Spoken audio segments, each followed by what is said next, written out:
Thank you, Madam Chairman. Good to see you again, Mr. Secretary. I want to thank you for coming to Connecticut last June to hear firsthand about the pernicious issue in Connecticut of foundations that are crumbling to the ground, affecting some potential 30,000 homes in eastern and central Connecticut. This is a problem that is affecting property values throughout Connecticut, but in particular the eastern and central and northern parts of our state. And I want to also thank you for working with us to allow for CDBG funds to be used by municipalities in order to help address this problem. Admittedly, for many of these towns which don't receive significant amounts of CDBG dollars, this is a drop in the bucket. But as you challenged Connecticut to do, the state has also put up $100 million, stood up a captive insurance company, and pressured insurers to step up as well. Given the one step forward that we made on allowing CDBG funds to be used by the state of Connecticut to help address this problem, how do you explain the two steps back now? So you're proposing to eliminate those dollars.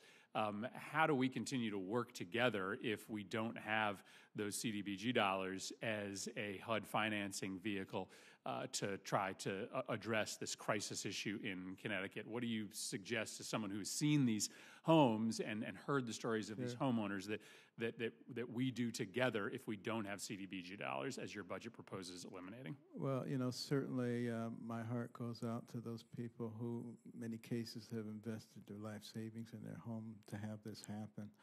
I'm happy to see that some of the insurance companies have stepped up to the plate after hiding in the beginning. And I'm happy to see that the state's there.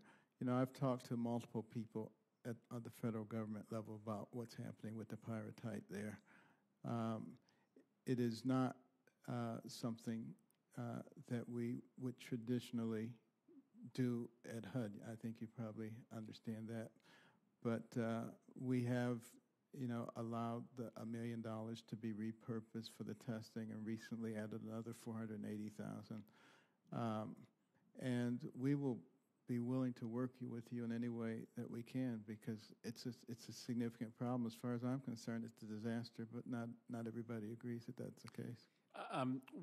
I appreciate that, and as you know, Senator Blumenthal and I have proposed some new funding sources, one of which would run through HUD in order to assist in remediation. One simple request that the towns, the state, and the individuals working at our captive insurance agency asked me to relay to you is they thought it would be very useful to have one designated point person at HUD that they could work with and be in contact with as we try to examine new creative ways that we can work with the federal government. And I would ask if you would work with us on designating someone who can develop some expertise on this question. No problem.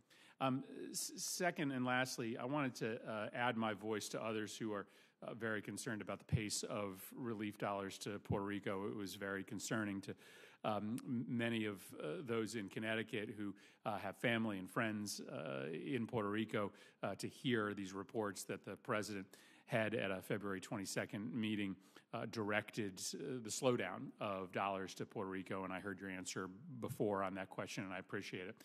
I wanted to ask you a more specific question about a $15 million fund that was made available to HUD for capacity building and technical assistance, including assistance on contracting and procurement. This is a complaint that we hear from the administration that Puerto Rico is not ready to take these dollars, but we put $15 million in your hands to try to help Puerto Rico address any issues that we jointly identify that would slow down the receipt of the billions of dollars that we've authorized. Do you have any update on how that $15 million was and is being spent on capacity building and technical assistance? I could not tell you specifically. I've been dealing with much larger sums of money. Haven't dealt with that particular one, but maybe we can have the point person or someone talk to you about that. I'd appreciate a response back, understanding it's a much smaller amount of money, but on one hand, we hear complaints from the president and people around the president that Puerto Rico can't take this money. We don't think that's true, but then we also have this fund of money that is still a large sum. I know in the scope of disaster assistance, $15 million may sound like a small amount of money, but that could put a lot of technical assistance on the ground in Puerto Rico to help ease any concerns that the administration has. And so I'd love to have an update on that as well. And you know, the first 1.5 billion has in fact been not only designated but given to them. You're right.